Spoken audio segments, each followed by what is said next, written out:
आज का हमारा पाठ है दादी माँ, जिसके लेखक हैं शिव प्रसाद सिंह।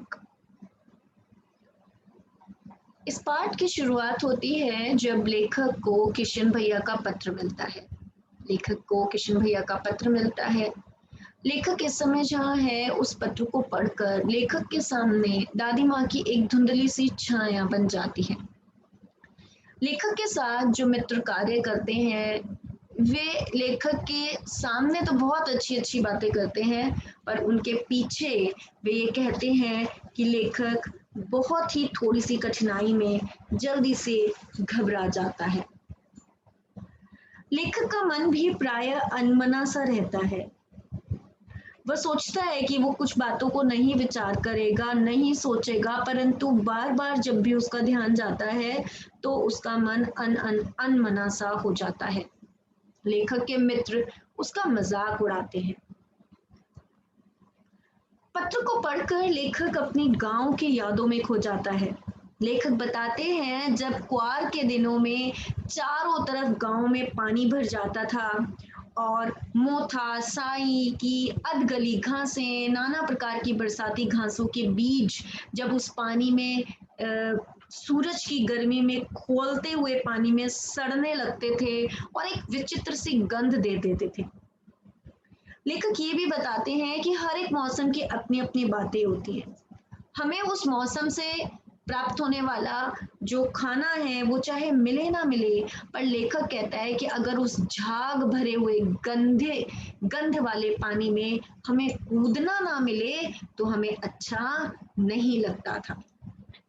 लेखक कहते हैं कि वे और उनके जैसे और लड़के पानी में कूदते थे और इस बार वो ज्यादा नहीं कूद पाए क्योंकि वो जल्द ही बीमार हो गए।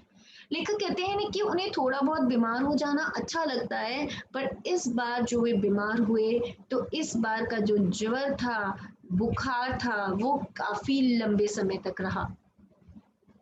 लेखक बताते हैं कि जब वे बीमार हुए तो दादी ने उनका बहुत ध्यान रखा। दादी उनका बहुत ध्यान रखती थी। उनके सर को छूकर देखती, उसके हाथ को छूकर देखती कि कहीं बुखार ज्यादा तो नहीं, बुखार की क्या स्थिति है।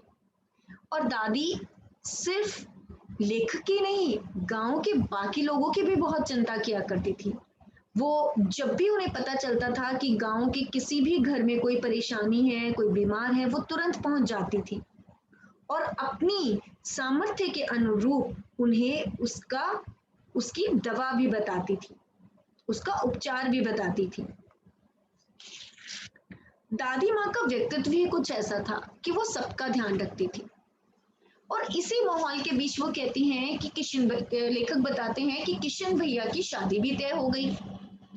और लेखक कहते हैं कि मैंने देखा कि शादी की सभी तैयारियों के बीच जहाँ दादी माँ काफी व्यस्त है, हालांकि वो कोई कार्य नहीं करती हैं पर वो व्यस्त बताती हैं अपने आप को, तो दादी माँ एक स्त्री पर बहुत गुस्सा हो रही है। वो रामी की चाची थी, जिस पर दादी माँ बहुत गुस्सा हो रही थी, क्योंकि रामी की चाची ने जो पैसे लिए थे दादी माँ से, वो अभी तक वह चुका पाने में समर्थ नहीं हुई थी। दादी माँ चाची को कहती भी है, रामी की चाची को कहती भी है कि तुम पैसे समय पर दिया करो, और जब तुम पैसे मांगने आई थी तब तुम बड़ा बातें कर रही थी, और अब जब पैसे देने की बारी आई है तो बार बार टालती जा रही हो। अंत में रामी की चाची कुछ समय मांग लेती है दादी से। इसी बीच किशन भैया की शादी की याद आती है लेखक को। लेखक कहते हैं कि किशन भैया की शादी में बारात गई, और क्योंकि लेखक की तबीयत सही नहीं थी इसलिए वह बारात में नहीं जा पाए, और बारात के बाद जो गाने बजाने का कार्यक्रम था वे उसमें रुके हुए थे।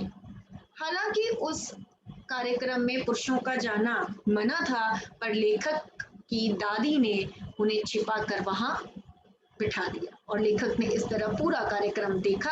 हालांकि वहां की स्त्रियों को यह बात पता चल गई थी। अगले दिन कुछ स्त्रियों ने लेखक का मजाक भी उड़ाया कि यह तो वही बच्चा है जिसने कल छिपकर हम स्त्रियों का कार्यक्रम देखा, और शर्मा कर लेखक भी दादी के पीछे छिप जाता है। एक दो दिन में ही लेखक देखते हैं कि रामी की चाची, जिसे दादी माँ बहुत डांट रही थी, जिस पर भी बहुत क्रोधित थी, रामी की चाची दादी माँ को आशीर्वाद दे रही है। लेखक को ये बात समझ नहीं आई। जब लेखक ने रामी की चाची से पूछा तो उन्होंने बताया कि दादी माँ ने उनका सारा कर्ज माफ कर दिया है और बल्कि बेटी की शादी के लिए पैसे भी दिए हैं ताकि शादी में कोई समस्या ना आए। इसी बीच लेखक कहते हैं कि उनके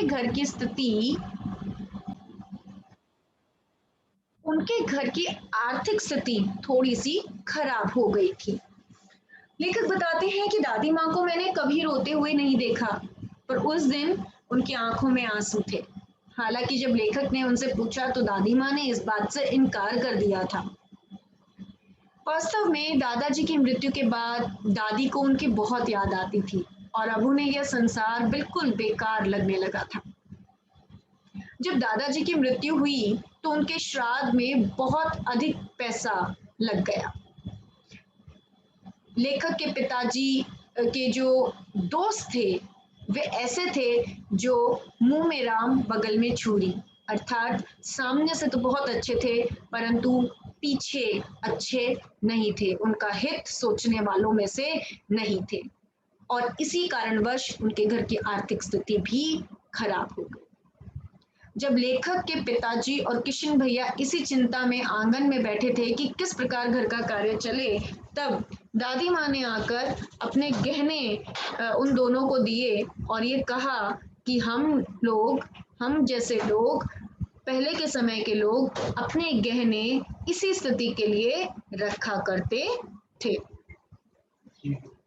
इस बात से हमें ये बात पता चलती है कि दादी माँ सभी का ध्यान रखने वाली और सभी के हित में कार्य करने वाली थी।